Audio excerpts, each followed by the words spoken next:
It starts with a seed, an idea. It's planted, buried, and then the miracle happens. It was 20 years ago now. I was sitting on a grassy hill in Southern California, and I was having a conversation with God. I'd been at Bible college for about 3 years, and I was feeling lost. I didn't know what I wanted to do anymore. Something about ministry started to feel like a game, like get people to believe what we believe, get them to come to our church, get them to raise their hands at certain times in the song, get them to come back. That's just how I was seeing it, and I was yelling at God about it. I remember feeling like there was this voice that said, well, what is it you want to do? And I said something like, well, I want to help people know who they really are. I want to help them know who you made them to be. I want to be in a community that isn't about, just the church, but about Jesus and about seeing his kingdom come and his will be done here as it is in heaven. And I'm preaching to God. And I remember sensing so clearly a voice coming back to me and said, what do you think church planting is? God always speaks sarcastically to me. He speaks the language of the hearer, right? So fast forward about 10 years later, my wife Cynthia and my daughter Charlotte and I moved from Eugene, Oregon up here. We were living in Eugene for about 5 years helping with a church plant. But I knew deep down somewhere, some way, starting our own faith community was something that I had to do. Portland was our home, and we wanted to go back. We always wanted to go back. So in 2009, we moved to Portland with the intention of planting a church. We didn't know how, we didn't know where, really didn't know when, but we were moving, and it was going to happen. And the first thing that I wanted to figure out was who we were going to be. You know what I mean? Right? Like, what was the culture of our church going to be like? What type of people? The type of people that I felt we were called to were very much like our church now.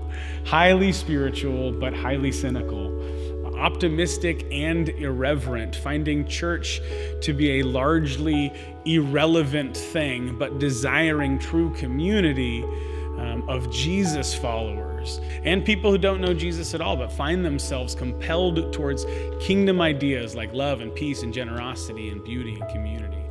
So knowing who we were trying to reach, we started looking for them. And we fell in love with Northeast Portland.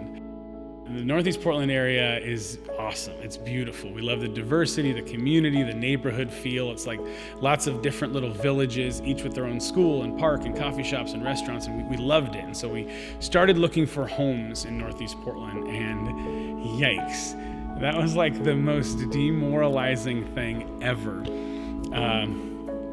When I was a kid, I wanted to play in the NBA. Yeah, I know.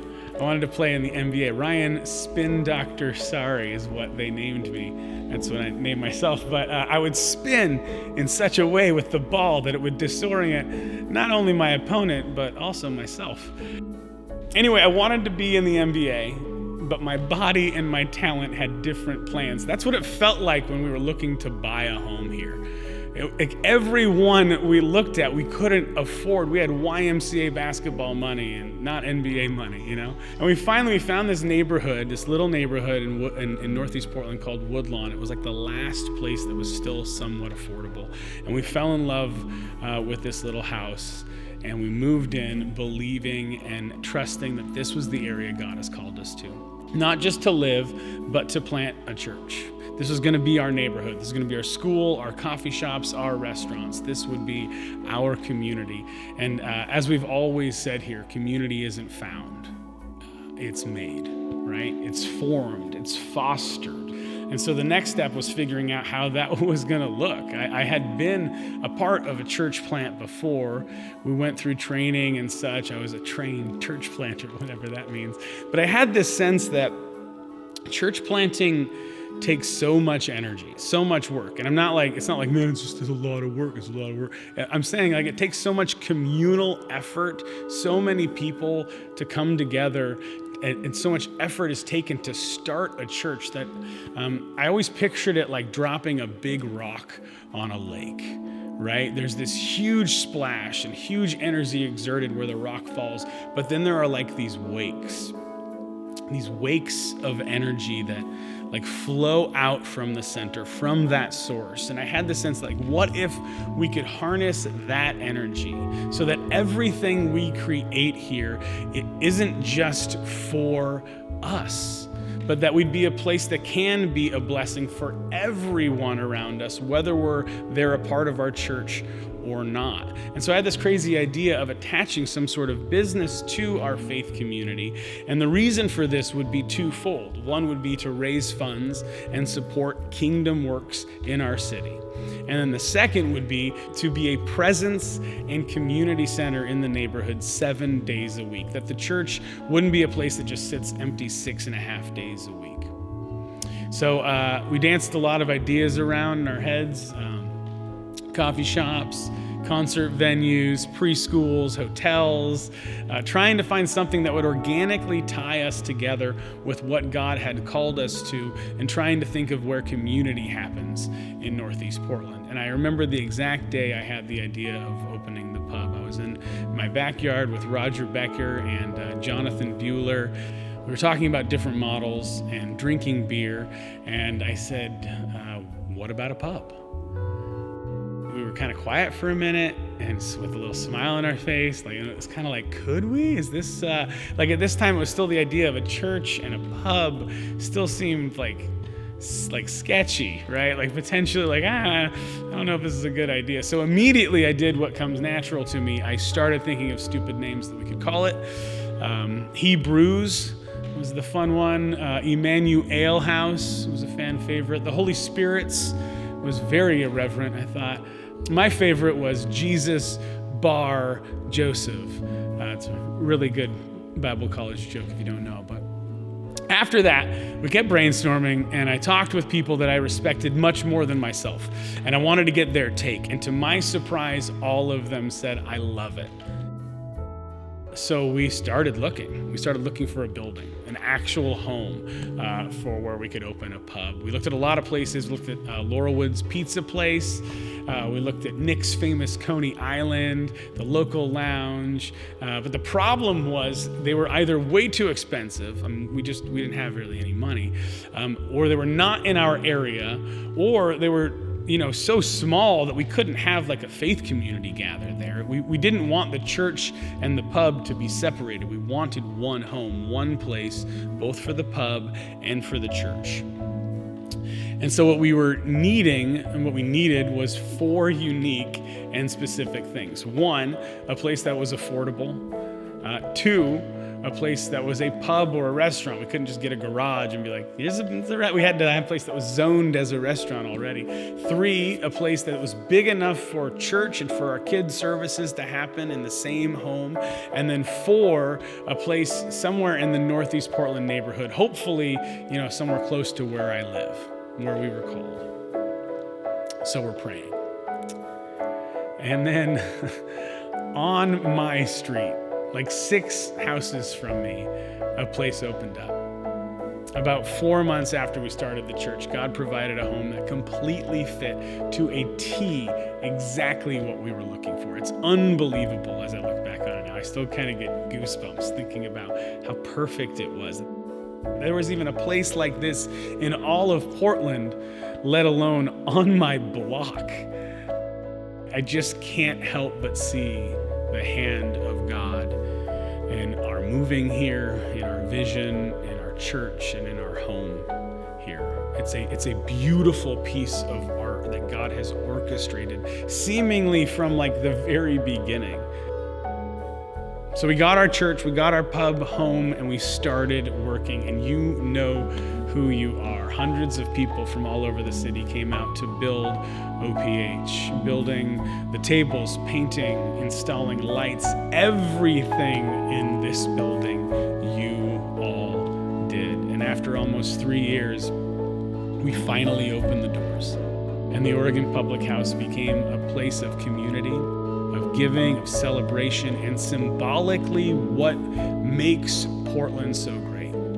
that we care about others, that we care about our city, that we care about the least of these. And it worked. It worked. We started raising money. We started donating. We started getting attention from the New York Times to Colbert. Suddenly you got your charity goggles on, standing on the bar yelling, "I'll raise awareness for anything that moves."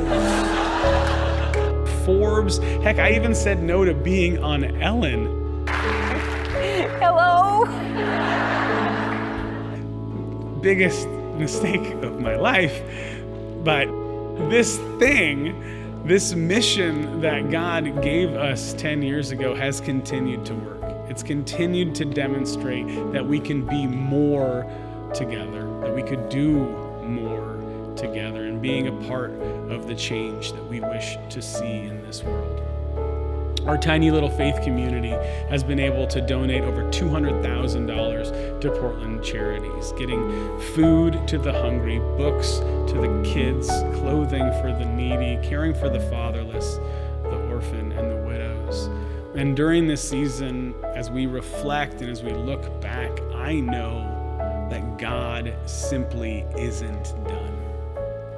That miracles are only miraculous when it looks and seems impossible, like this whole thing has always seemed to me. I actually have two verses for this next season. They're actually two illustrations that Jesus gave, and they both come from Luke chapter 13. Then Jesus asked, "What is the kingdom of God like? What shall I compare it to? It's like a mustard seed, with which a man took and planted in his garden. It grew and became a tree, and the birds perched in its branches." I believe that we are the mustard seed. We may be small, we may be simple, but we possess great potential. We possess great vision, and the kingdom of God is birthed from simple, seemingly foolish things. I believe that the simple seed, our simple church, what lies within it is enormous potential and incredible influence. I've always said that I don't care about how big we are, or the size or the external success of our church. We care about two things. One, that we can exist, that we can sustain, and that two, that we would have a large impact, that we would do something with what we have been given, and that we don't have to be big to have big impact. And the second illustration Jesus gives, again, he asked, "What shall I compare the kingdom of God to? It's like yeast that a woman took and mixed into about 60 pounds of flour until it worked all through the dough." I believe we are called to be yeast in our city, permeating our culture, permeating our community and neighborhood. What's the kingdom of God like? It's like yeast. Everywhere it goes, everywhere we go, we are permeating, we are influencing, we are transforming our world for the kingdom of God. This is our call at the Oregon community. Not that we would be successful, not that we would grow or promote our church, but go out, be Jesus in our city, that we would be instruments of transformation, infiltrating our world, our city, our community with the kingdom of God. Amen.